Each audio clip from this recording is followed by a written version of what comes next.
I wonder why, if we traveled to the moon and sent robots to Mars, the entire environment is about to collapse on this planet because of global warming. Why, if we invented philosophy, music, and democracy, there are over 43 million refugees around the world? And why, if some athletes earn millions of dollars per week, does 13% of the global population live under the poverty line? How is it possible that environmental, social, and economic parts of sustainability are all in crisis, and the world is going to hell and no one is doing anything about it? Problems, problems, problems. But there must be something we, ordinary people, can do.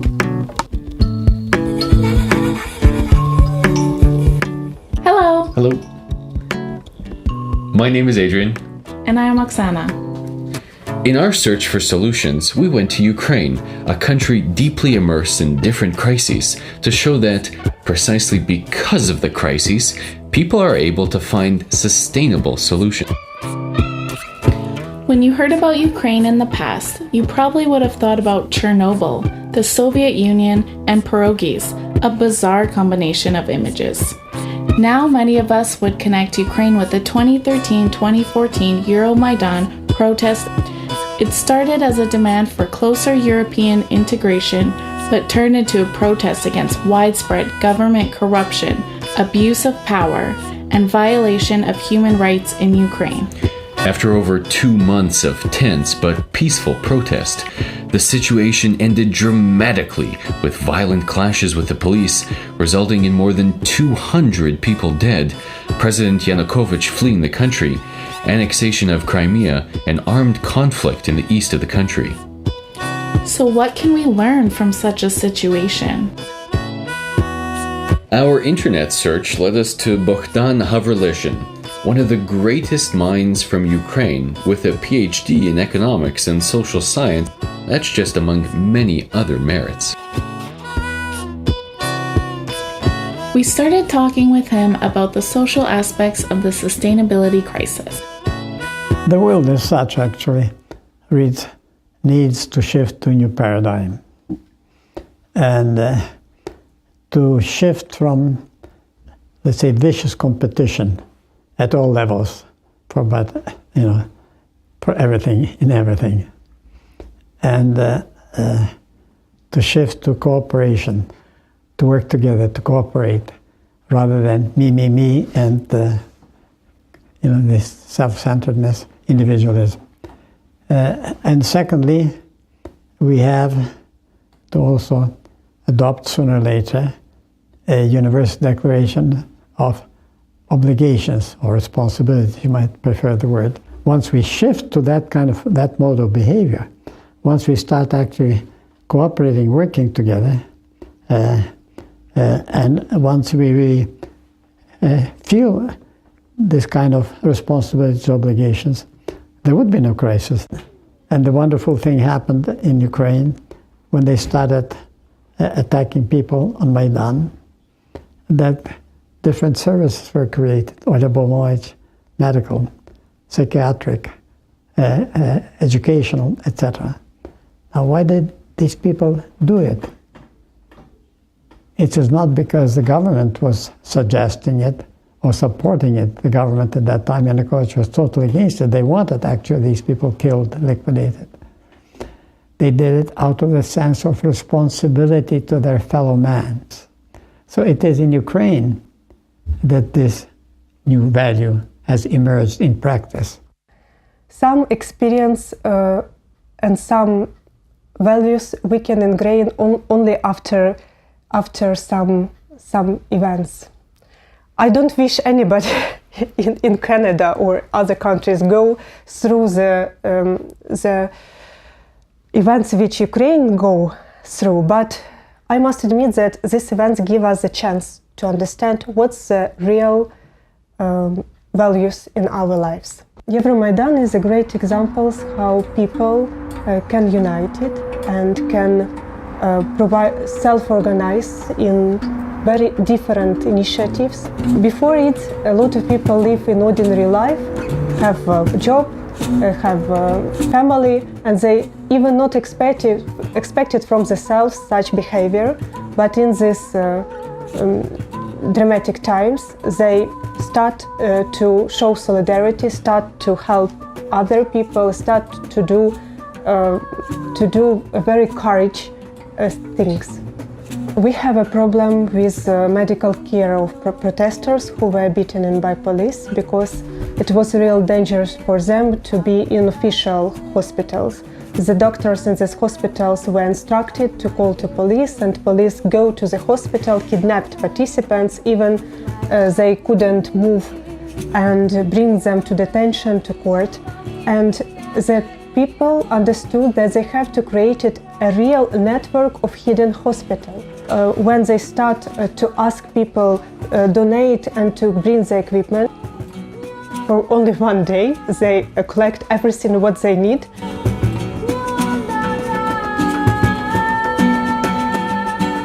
I represent civil initiative Euromaidan SOS, which was created in response of a brutal dispersals of peaceful student demonstration in Maidan. And during all Euromaidan time, we worked 24 hours a day to provide legal aid for people who suffered from persecutions in Kiev and regions. We created this initiative of 30 of November 2013.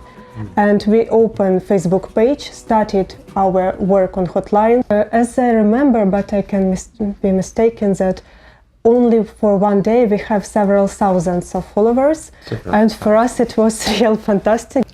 And then Alexandra told us a story about visit of General Secretary of Council of Europe, because we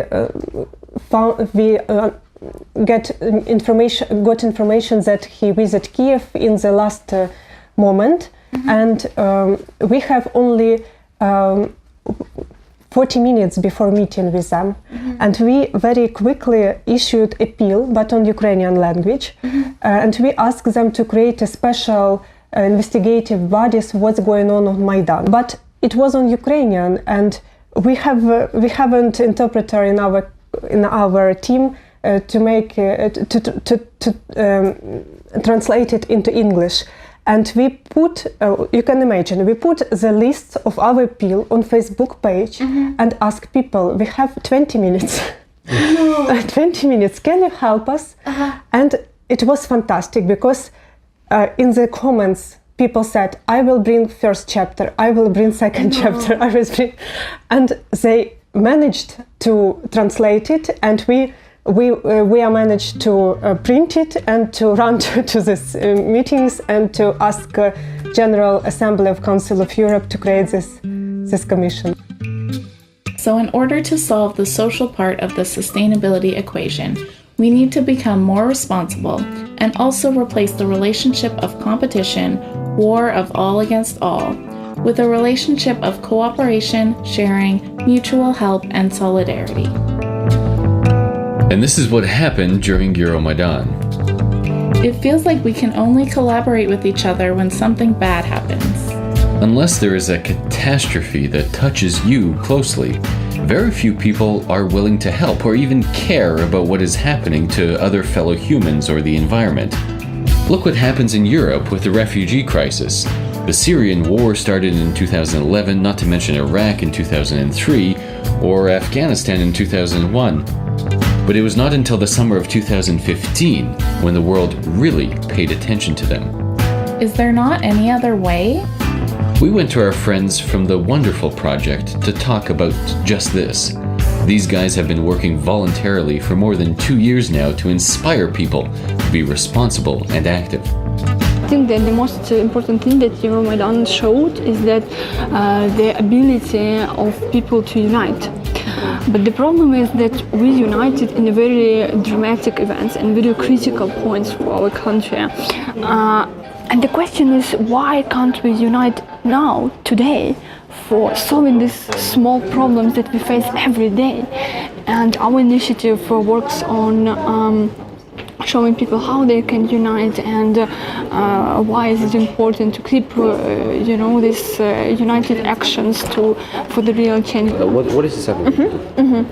Okay, so we have several projects that we implement. One of the projects called Wonderful Events. It's when we organize different events in the city, for example, clean-up events or painting neglected benches or making some art installation, and we invite everyone to join these events. So we believe that through this visible change, like when someone comes and he or she paints a neglected wall, and in this way the person can see the results, like the very tangible results. And these events, they give people actually the feeling that they can change so many things. That's the first thing. The second thing, they see that so many other people are doing the same thing, that they are not alone. And the third thing, they get inspiration. They get inspiration for doing something in their own neighborhoods or in their own cities, something positive. The second project that we are working is it's called Good Neighborhood. And through this project we're just trying to remind people of good relationships with neighbors, because if you know neighbors and if you know with whom you live in your building, you can unite with these people, and you can you can unite for solving problems in your neighborhood, to encourage people to share some goods and products that they have in their neighborhoods. Because, for example, if I need some tool, I don't want to buy them for half an hour. I can borrow them from my neighbors. But if you don't know your neighbors, are you going to knock on every door? No. So we came up with some creative ideas how to introduce neighbors to each other.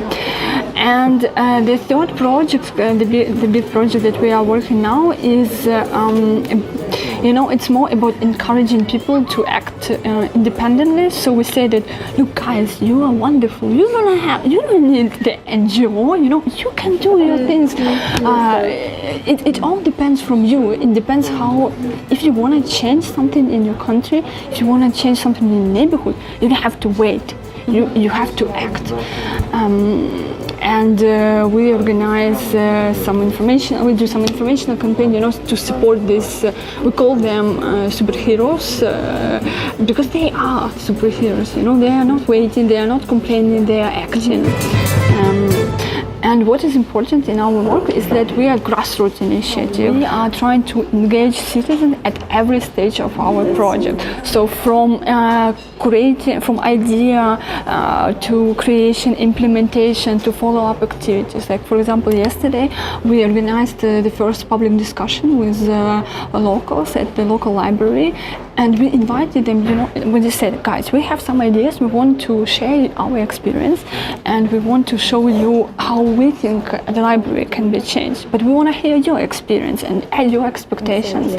And local community, they came to this event and they discussed it. They proposed some crazy ideas, and in this way, actually, people get ownership out of whatever they do. And this is the most important thing, because for sustainable project, this ownership is the key element. And that's connects us to other question.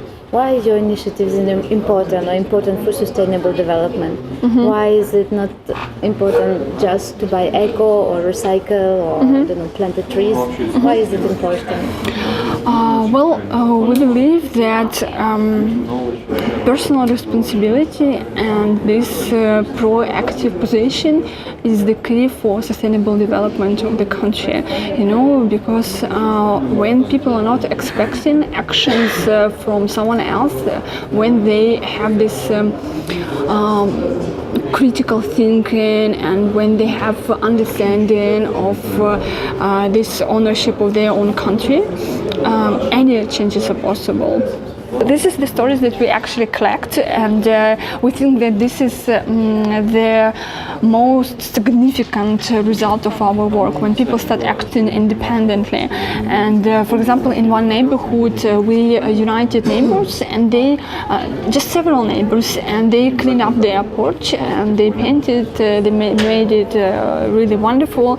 And then other neighbors, they saw the results, and they said, okay guys, but let's repair, for example, the first floor of our building. And they collected some money. It was their own initiative. They collected some money. They went to the local administration, and they said, okay guys, we know that you don't have money to repair our first floor, but we have money, so please give us some workers that would come and use these materials and repair the first floor. And they did.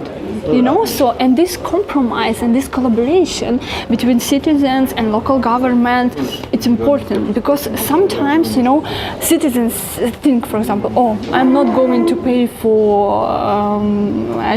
pay taxes, for example, or I'm not going to pay for services that provides our local administration because they are not cleaning our porch, for example. And local administration says, okay, because people are not paying, we're not going to clean up their porch.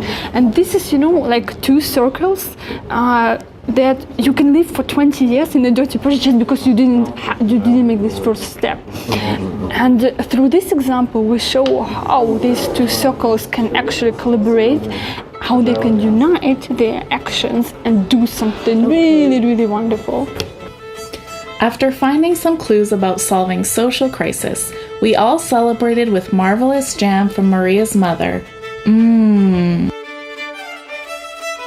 Played some ping pong, and continued with another crisis. With the worst crisis, which is ecological crisis.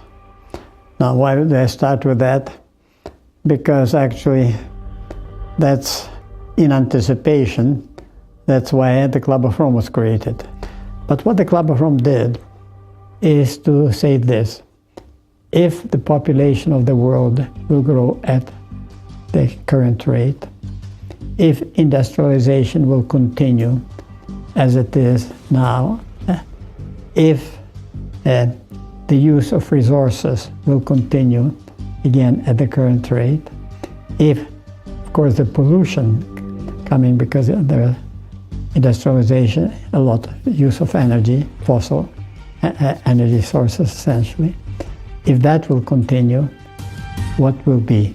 And the prediction was that by 2050, there will be total ecological collapse of the world. Of course, all the economists said, these kind of idiots, to say that they're predicting such kind of stupid things, etc. You're not predicting, simulating. At any rate, but it had a great impact. At any rate, this Dennis Meadows, 30 years later, studied the state of the world then, and actually it was in a worse state than was even simulated in that original report, which means that we are approaching that total ecological crisis faster than even was foreseen in that simulation. And that stems again from the fact that there's only one value in the world, and that's money. So, yes, first, of course, we earn a lot of money, and then we'll actually try to heal the damage that we are causing in the process of making that money. Sustainability is not just continuation of, let's say, effective functioning of the economies. For me, sustainability is the mix of natural capital and quality of living.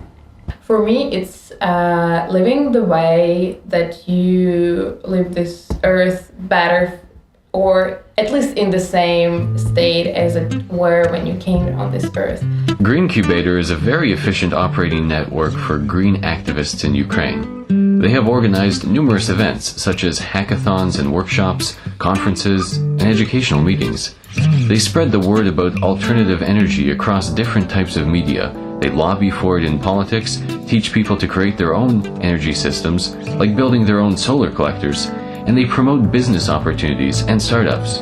Green incubator is about creating excitement about the opportunities in energy. So normally the energy is believed to be kind of old school, very big, very with huge inertia system.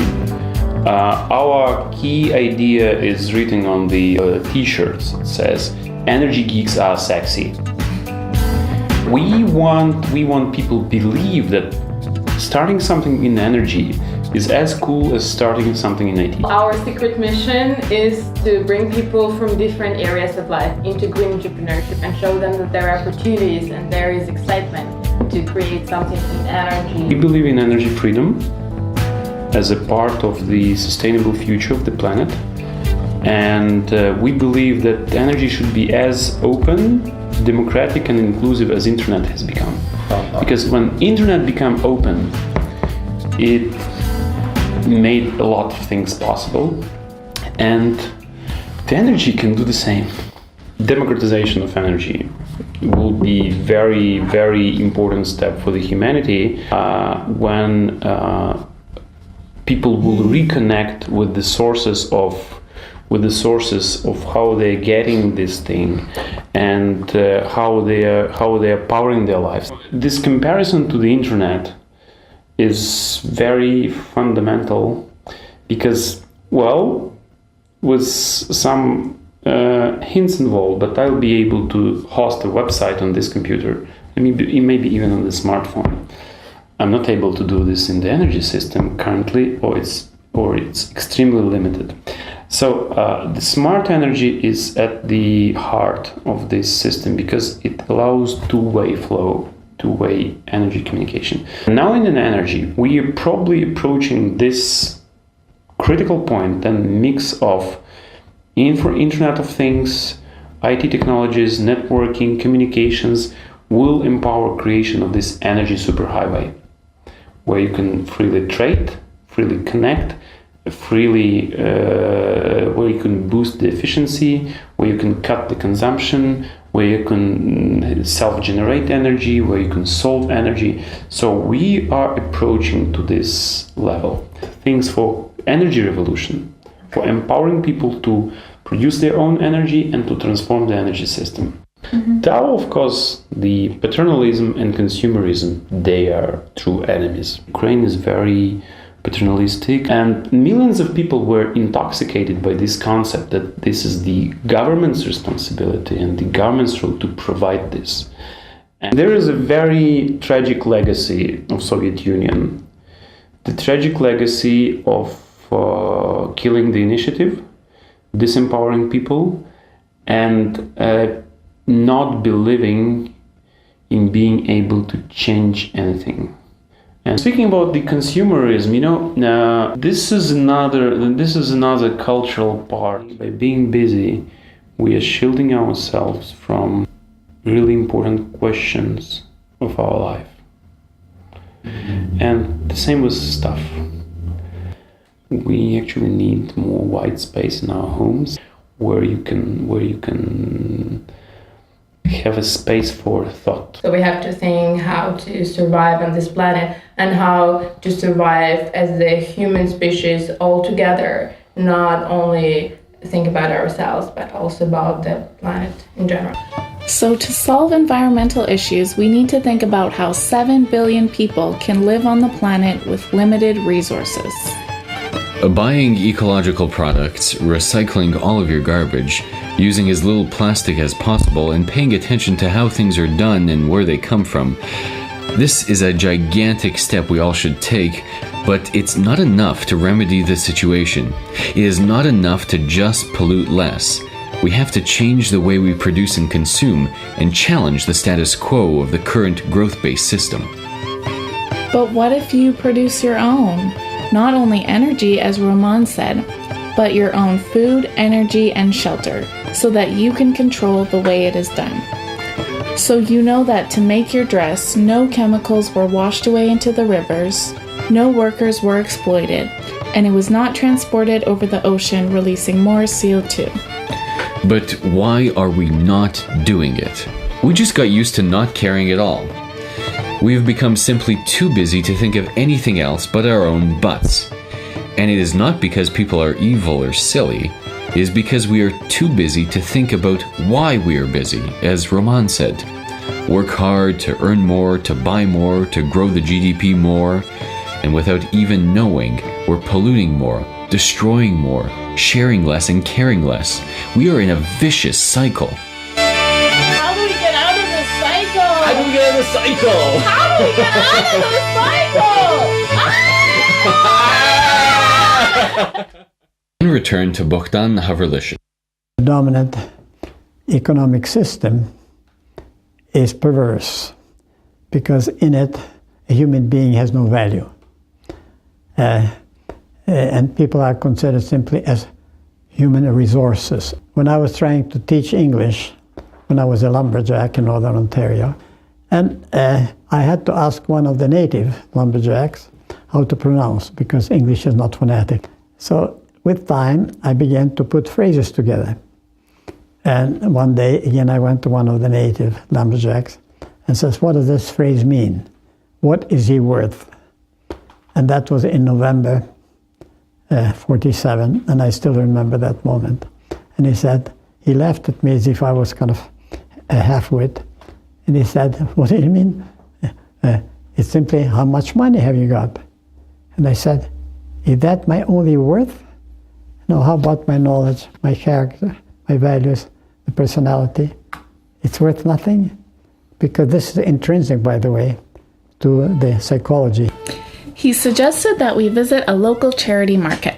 Local producers sell their ecologically friendly products for a price that is affordable to everybody, but is also enough for them to make a living while giving some of the profit to a charity organization. Can you imagine a global economy working like that? Sadly, we are still pretty far from this. However, in first world countries, once basic needs were covered, we started to work really hard to get plenty of unnecessary stuff. We got trapped in the vicious cycle of working more, to earn more, to consume more. Look at this! Plushkin. It is an online platform where you can exchange your stuff, services, or whatever you can think of, without buying new things, spending money, or wasting natural resources. You can exchange the dress you don't fit into anymore for a book, a phone you don't like for a table.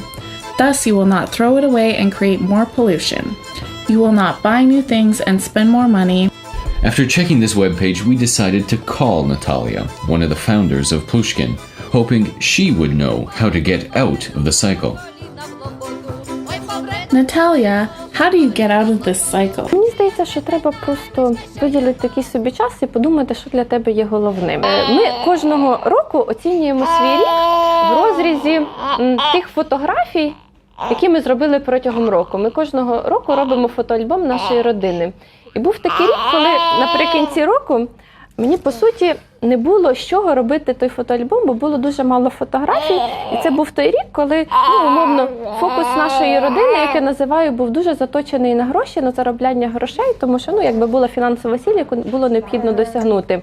І потім ми так сіли в кінці року і подумали, що, окей, фінансові цілі – це добре, але якщо ми протягом цього року не поїхали разом у відпустку, ми мало вихідних провели разом, то, можливо, треба трошки змінити наш фокус, бо сім'я була створена дещо не для того. Так? Тобто ми тоді подумали, що наша сім'я готова заробляти менше грошей, але мати можливість більше часу проводити разом. Тому що постійно гнати за якимись матеріальними цінностями можна, але за тим ми починаємо втрачати щось, по суті, заради чого це життя було ініційоване як таке. І от я всім своїм друзям цю алегорію розказую про фотоальбом. Якщо тобі в кінці року є що подивитись і порадуватись, чому в цьому фотоальбомі, то дійсно рік був прожитий недаремно, так? Але якщо в цьому фотоальбомі пусто, просто в тебе появились там ще якісь зайві нолики на твоїх банківських рахунках, то, можливо, ти живеш дещо не своїм життям, а нав'язаним тобі суспільством. А ми говоримо про те, що краще дітям давати гарну освіту, краще правильно харчуватись, подорожувати, відпочивати, а все інше ви можете поміняти на плюшки.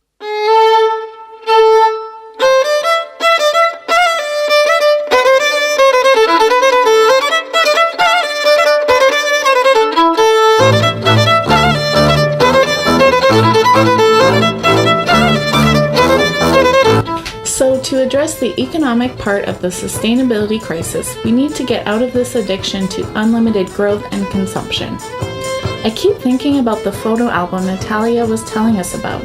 If we are all able to focus on what is really important, we probably won't be spending our lives on unnecessary excess. Why do I need a new phone every year? Why do I need a bigger car or house if mine is okay? Why do we need fresh tomatoes in the middle of winter? Such comforts add little, but come at a great cost to nature and people. We can actually be happier and responsible with the planet just by keeping it simple, knowing when enough is enough.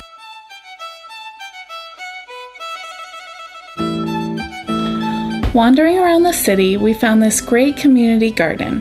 Actually, urban gardens are blooming around the world. They are places where people meet, collaborate, and work together while greening their cities. Sometimes participants even save money by growing their own food.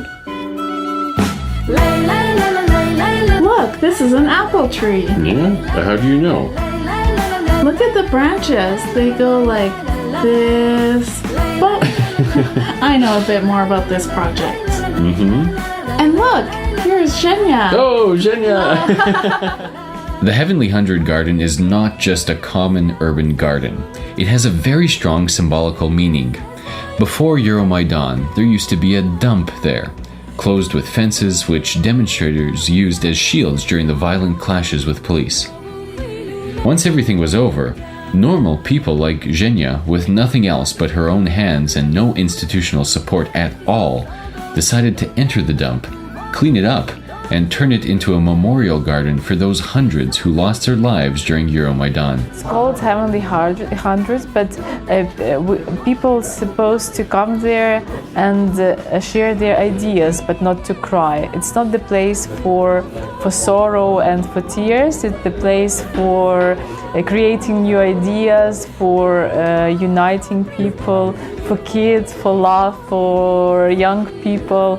So it's totally new philosophy, let's say. So it's not only the idea, it's new philosophy.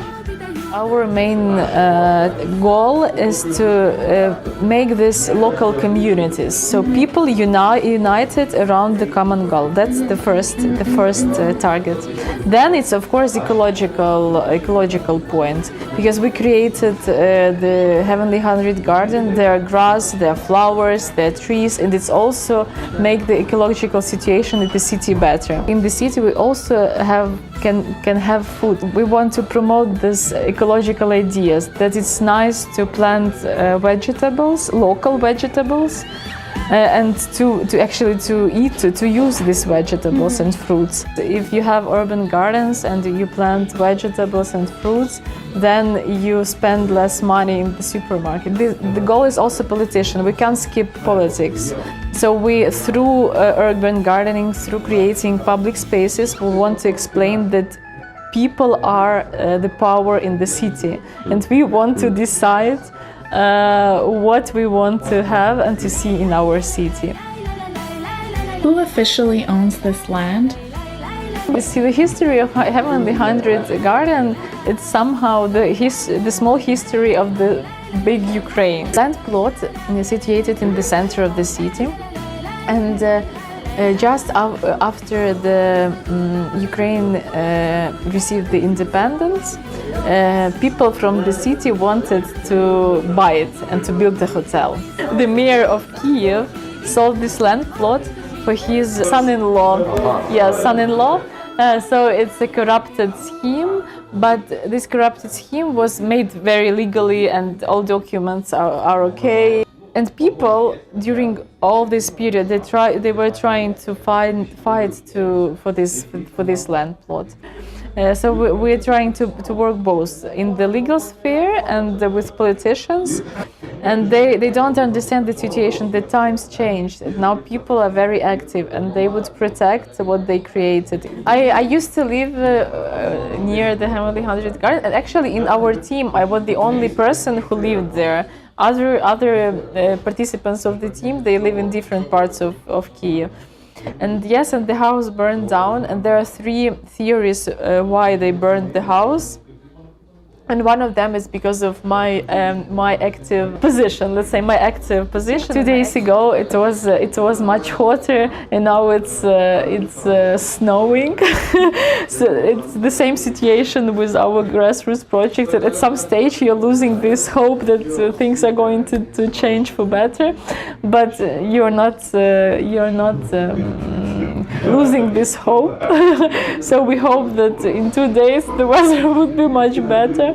And of course it's a process of transformation, and the only thing we can do now is to understand that it's a long work, and it's nice to see the small results, but we need to be patient and not to stop doing things before we see bigger results.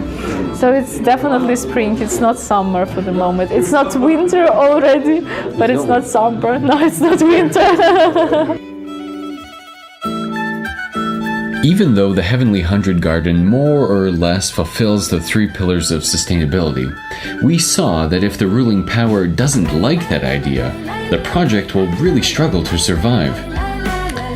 That is why some scientists are including a 4th pillar of sustainability, which is political sustainability, because there needs to be a bridge between the people and the power. And how do you do that if, like in Zhenya's garden, you are messing with dark power issues? And how do you get political support if the political view of development means only economic growth? I think I know who we need to talk to.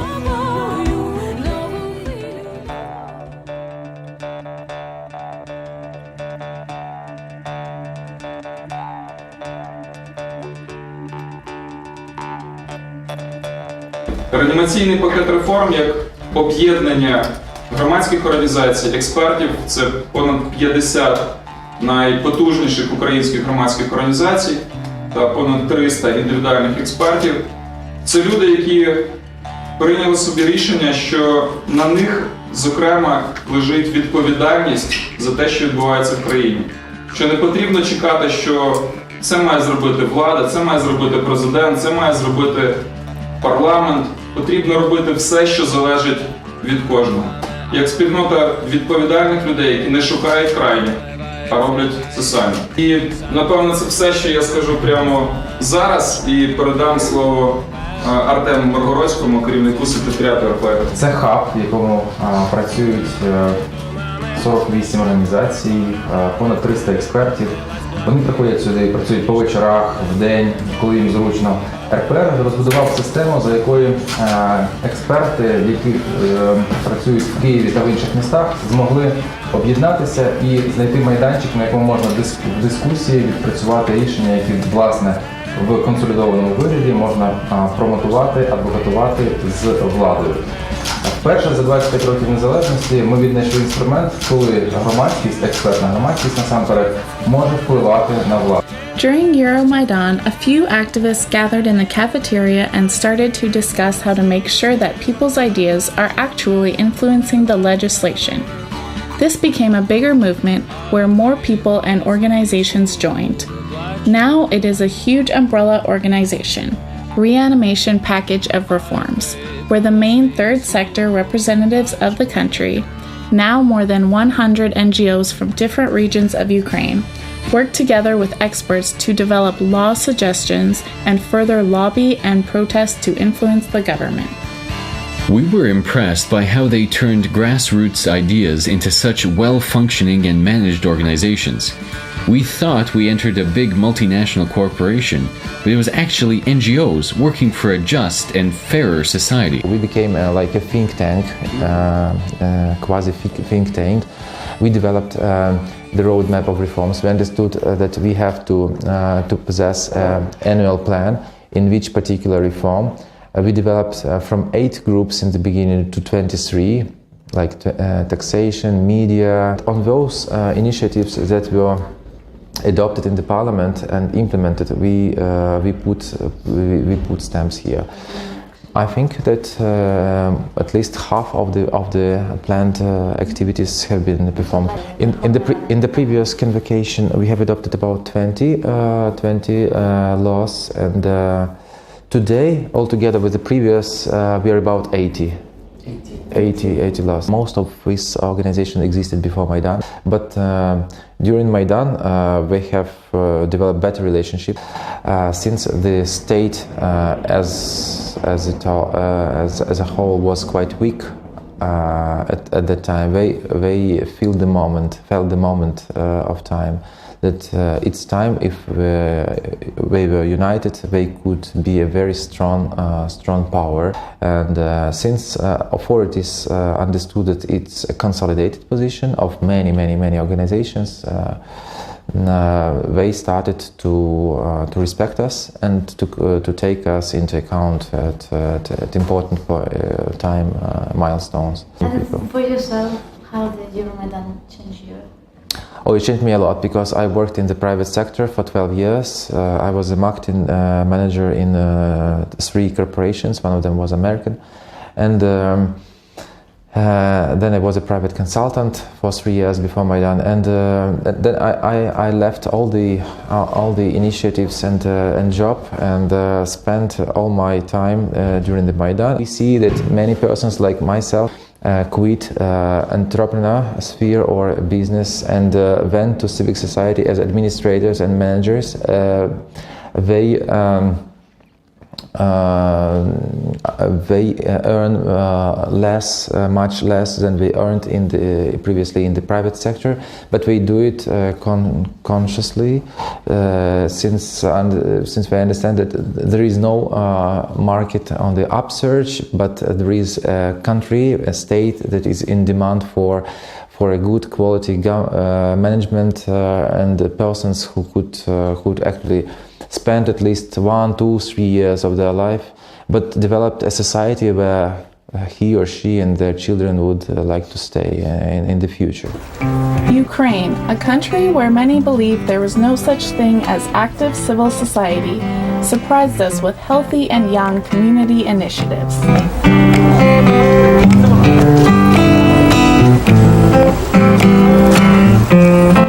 As Zhenya from the Heavenly 100 Garden said, it's not summer yet for civil society in Ukraine, but it is already a spring transformation. And as we saw, these transformation initiatives provide solutions to problems of all 4 pillars of sustainability. Despite being on a small scale and motivated by local problems, these initiatives can be an inspiration for others. Think of what stable societies can do with such ideas.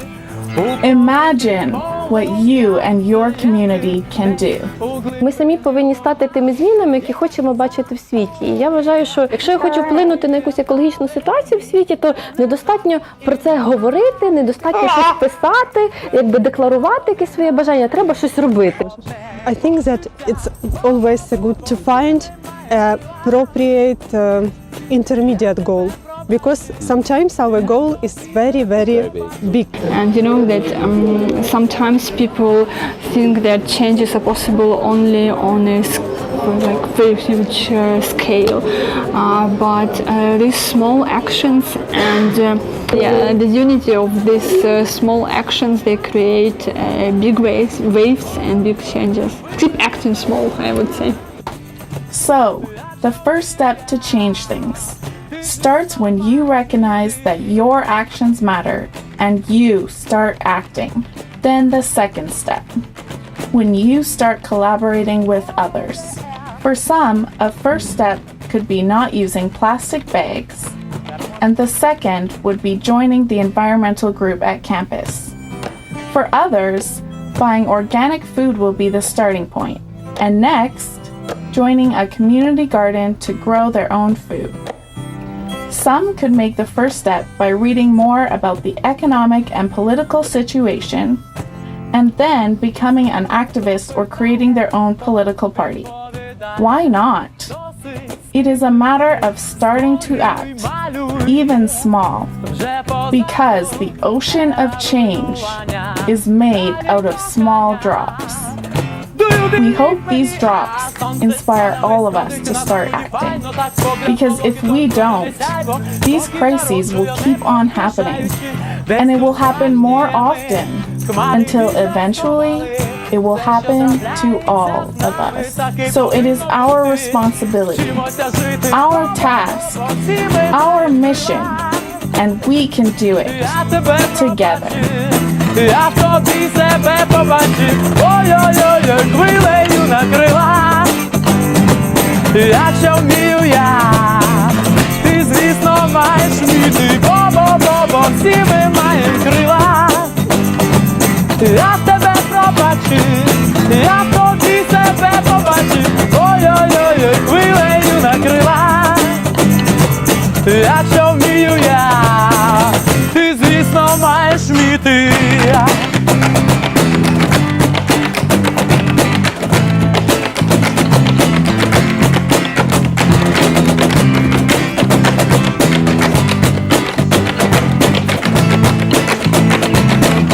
І що?